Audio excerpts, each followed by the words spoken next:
collectively, for the field. Thank you for coming into our lives, because we're blessed as a result of your coming into our lives.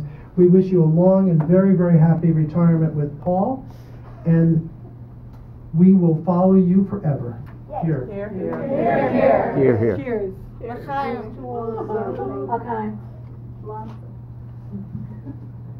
Click. Click. All right, ladies and gentlemen, here she is, Natalie Hilzen.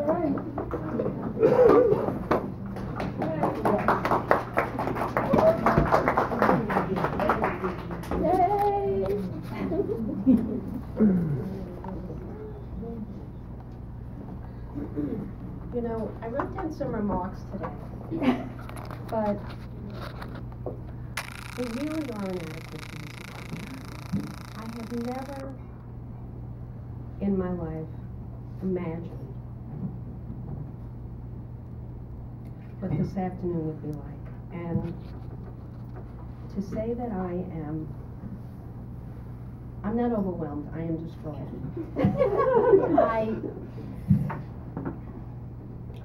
You know, people have heard me say that I've been an editor longer than I've been alive, and it is true. But every editor knows that words really are inadequate in the face of what life brings, and they are particularly inadequate on occasions of really momentous significance and great meaning, and today is one of those times. How could I begin to thank all of you for everything that you have said and for everything that you have done? It is just too much, and to say that I do not deserve this, believe me, I am a candid person. I do not deserve this. Yes, you do. I do not. I am the face of AFB and the face of AFB Press, but whatever I have done with the help of everyone here at AFB and everyone at AFB Press. And as for my authors, our authors, I can't even begin to describe the debt that people around the world owe to the people in this field. So I am going to have to rely on remarks that I actually wrote in a calmer moment, because the depth of what you have all said and done today is just immeasurable to me, and I cannot begin to adequately express my gratitude, my thanks, really my all. So with that being said, I am going to actually try to read this, and I hope that you will bear with me, because if I were you, I would really be actually sick of hearing about me. So, but thank you so much, really. I mean, really, enough is enough, but okay. This is like the Oscars. Now I understand why they kind of hook you off and they drag you off. Already, enough. All right, so anyway. So this is an emotional day for me, which many of you who are here can see, because my eyes are so red now, I probably look like some kind of dope fiend. This is an emotional day for me, and although I'm used to working with words, I really am overwhelmed by all the attention that you have given me. I really do believe that editors should not be in the foreground of things. They should not. That is not their business, it is not their purpose, it is not their role. They should be playing a supporting role and stay out of the spotlight and stay put there. So this is a difficult day for me, and it would be a difficult day for me in any event to leave AFB full-time. But whatever my internal struggles today, I want to first and foremost thank all of you for spending your time with me this afternoon, and particularly really all of you who have done so much for me and with me throughout the years, and for spending your time with me today and coming today, and people have traveled. It's just too much. I also want to thank, and most profoundly, Carl Augusta and everyone involved in making today a momentous occasion for me, and I hope for you as well.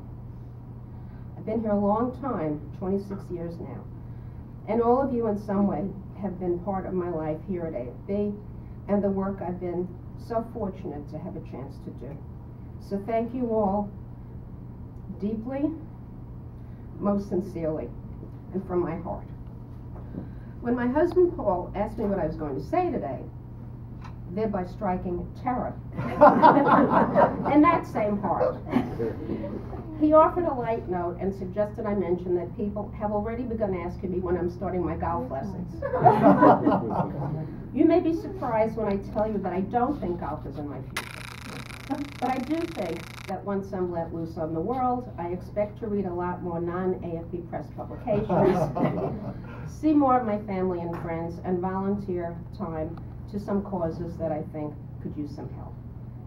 But before I leave as director and editor-in-chief of AFB's publishing program, I would say a few words about a subject close to my heart, AFB Press. In a world in which tweeting has become cutting-edge communication, at least for the moment, where it will soon be supplanted by the next cutting edge, and a Google search has become the first step in scholarly research, AFB Press and AFB behind it have been an ongoing source of carefully compiled, edited, and vetted content. Sustaining this effort is neither simple nor easy nor inexpensive, which is why very few organizations or companies are like AFB. Now joining April. But for anyone who cares about knowledge and credible information, cheap and easy doesn't get you very far. It's been a privilege, a pleasure, and a so meaningful way of life to work here at AFB and be able to do the kind of editing and sharing of information that can help people do an important job, and that in turn can help other people have a better life. I therefore hope that all of you recognize the really important and valuable work that you do every day, and that this recognition carries you forward. I also have to say a word about our authors, whom some of you have heard me talk about before. What an honor it is to work with these talented, dedicated, overextended, deeply committed, and underappreciated and underpaid professionals. I must thank everyone who entrusts their work to us in the publishing department for their willingness to allow us to help them refine and disseminate the invaluable contributions they make. So overall, you can see what a lucky person I've been. I've been able to do work that matters to me in a way in which I think it should be done. And for that I have to thank Carl Augusto again, and of course Maureen Matheson, who trusted me to oversee AFB's publications. And in addition to thanking all of you once again, I must specifically mention that remarkable, unforgettable, and most beloved group of individuals in AFB Press. We have not been a team. We have been a family. And that includes Ellen Belofsky, Rebecca Berichter, Janice Crosdale-Griffiths, and Beatrice Jacinto. Aside from their prodigious talents and fabulous personalities, they work their hearts out every day, and please take good care of them for me. I also want to extend my deep thanks and grateful appreciation to Ann Durham and Heather Spence for their exceptional talents, help, and support, and to Kelly Bleach and Adriana Montague-DeVode, who have become part of AFB Press as well, along with John Mackin and communications staff. Finally, my unbounded admiration and gratitude are extended to Krista Earle, the world's best neighbor, along with Paige, and to the entire web team, Liz Neal, Vishal Talreja, Samira Kamra, and Jeremy Ramsier, for their help and support, their hard work and good humor every day in the face of the impossible requests we make of them. Thank you all. Here's to you, and here's to AFB Press.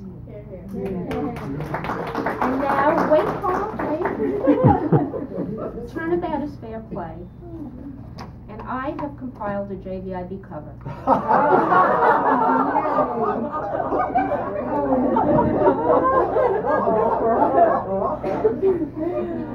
JVIB, Journal of Visual Impairment and Blindness, December 2013.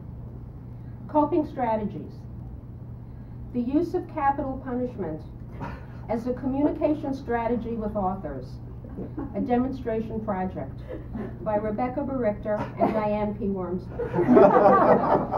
The AFB Directory of Services as the answer to the world's problems, making the case, Beatrice Jacinto.